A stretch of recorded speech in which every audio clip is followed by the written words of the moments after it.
How's it going, everybody? This is Shady of Shady Horror, back with another watch and review. This time it is Deathwatch. Deliver them from evil. Okay, let's go ahead and get into the synopsis of this one. 1917, the Western Front. A handful of survivors from Y Company are utterly lost in enemy territory. They find shelter in an abandoned enemy trench, a claustrophobic maze of blind corners and underground tunnels, overflowing with war dead and infested with rats. It is here the survivors of Y Company wait to be rescued, but as night draws, nobody comes. They begin to think there is someone or something in the trench with them. One by one, the young men of Y Company die as the unseen stalker terrorizes and preys upon their fear. Okay, this is Death Watch. It is rated R. It is from the year 2002. It has a runtime of 1 hour and 35 minutes, and it is put out by Lionsgate Entertainment. Another film I've known about for quite some time and finally giving a first time watch. Any kind of war related horror has always been a good location to me, and we don't get a whole lot of them. This one here is the year 1917 on the Western Front, and a battle ensues to start this movie off. Straight out the trenches, into the battlefield, and the horrors of war. It's bloody, it's muddy, it's foggy, it's wartime, and it's dirty and grimy. It pretty much starts off right in the midst of battle. Bones and bodies, guns and trenches, rats and dirt and mud. It shows the dirtiness of war, and I like the scenes with the rain and the fog. The setting is dim, it's gloomy, damp, and dirty. This movie follows a British unit lost in enemy territory, lots of trenches, and barbed wire fences. It's always rainy and muddy. Good setting. I like the location and the atmosphere. It looks like it would be miserable out there. The locations really capture that wartime feel. The dark and damp. It looks to be cold, and it sets a creepy, good atmosphere for this film. It's always rainy and muddy, like all the time. It does have a cool, dingy, dark vibe to it, for sure. Something is down in the trenches with the soldiers. It has a pretty good setup, and when you think things can't get any worse, well, they do. This is also directed well, and I only recognized a couple of the actors, but everyone does well here. A solid cast, and for sure, great setting. Great, dark, damp surroundings. A lot of death in this one. It is wartime, and at one point, there is just a big pile of bodies, which is a cool, well directed shot, actually.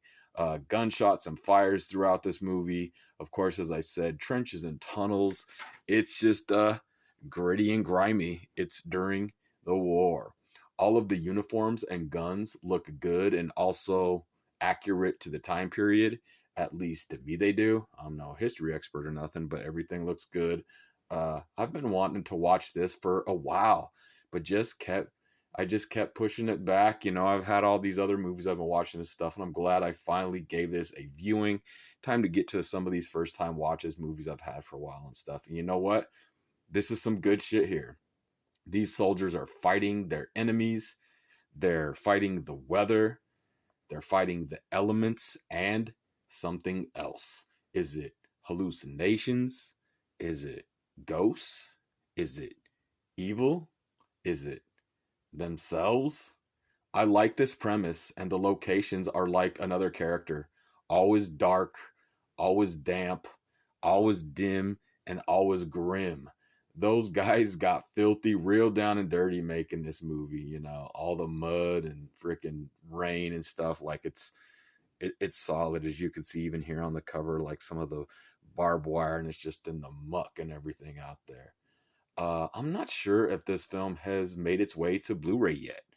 If not, it for sure deserves to and get the royal treatment because this is a good grim film right here.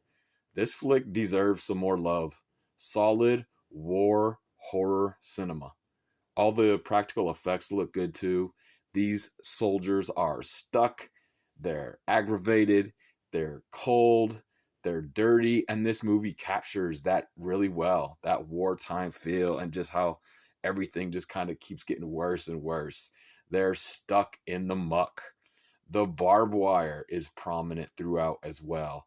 It's almost its own character too. That's pretty cool. A lot of good scenes and shots with the barbed wire.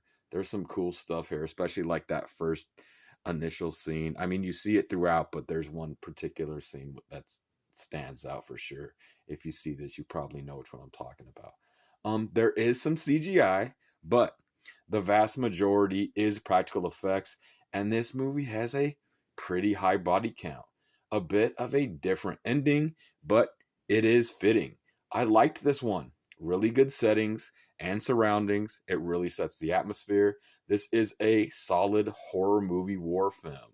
And as I was saying earlier, if this one for some reason doesn't have a Blu-ray or a really cool release, it absolutely deserves one. You know, if they do the whole deal with the transfer, maybe some recommissioned artwork. Although this is a great cover here too. Like, you know, keep this cover and maybe give us some recommissioned artwork and stuff and special features. I would like to see more on the making of this or interviews with people that made this movie because this is a solid war flick. I had a lot of fun with this one on a first time watch.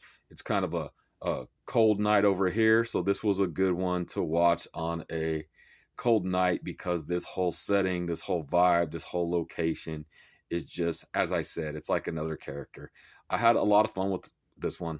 I think this is a pretty damn good war flick. We don't get tons of horror movie flicks set in war, but for the most part, I seem to like the majority, and I'm glad I finally watched this one. This is another one I will probably be revisiting in the future. I hope everybody's doing good out there. I hope if this doesn't have a release, somebody let me know. Maybe it does.